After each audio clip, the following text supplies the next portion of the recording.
আসসালামু আলাইকুম এবং স্বাগতম সবাইকে আরেকটি অলৌকিক ঘটনায়।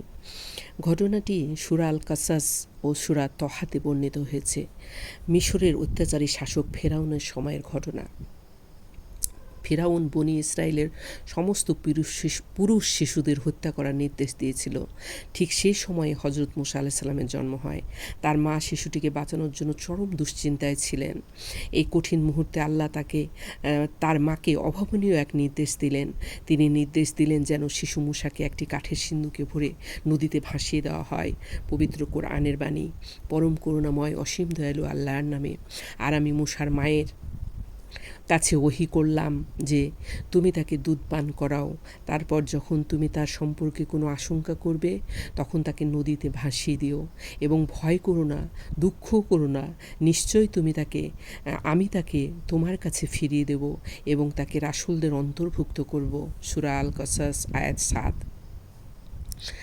নিজের সদ্যজাত সন্তানকে ভরা নদীতে ভাসিয়ে দেওয়া এটি একজন মায়ের জন্য কল্পনা করাও কঠিন, কিন্তু আল্লাহর উপর পূর্ণ ভরসা রেখে তিনি তাই করলেন। এই অলৌকিক ঘটনাটি মানুষের হৃদয় ছুঁয়ে যায়, কারণ বাক্সটি ভেসে ফেরাউনের প্রাসাদের কাছে পৌঁছেছিল, যার নির্দেশে শিশুদেরকে হত্যা করা হচ্ছিল। ফেরাউনের স্ত্রী আসিয়া শিশুটিকে দেখলেন এবং আল্লাহর ইচ্ছায় তার মনে মায়া জন্মালো। তিনি ফেরাউনকে রাজি করালেন যেন শিশুটিকে হত্যা না করা হয়, নিজেদের সন্তান হিসাবে গ্রহণ করে। সবচেয়ে বড় অলৌকিকতা হলো, মুসা আলাইহিস সালাম যখন অন্য কোনো ধাত্রীর দুধ পান করতে রাজি ছিলেন না,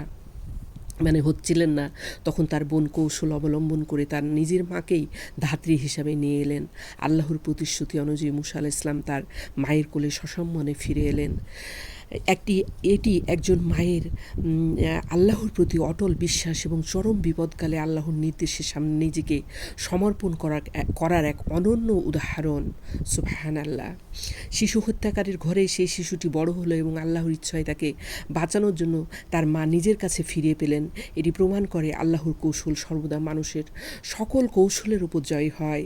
এই ঘটনা আমাদের শেখায় যে জীবনের কঠিনতম সময়েও সব আশা ফুরিয়ে যায়। তখন যদি আল্লাহর উপর পূর্ণ আস্থা রাখা যায়, তবে অভাবনীয় উপায়ে তিনি সাহায্য করেন।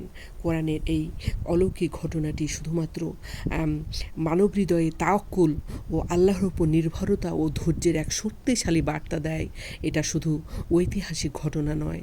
সুবহানাল্লাহ। আল্লাহ আমাদেরকে সঠিক বুঝার তৌফিক দান করুন। আমিন। আসসালামু আলাইকুম ওয়া রাহমাতুল্লাহি ওয়া বারাকাতুহু।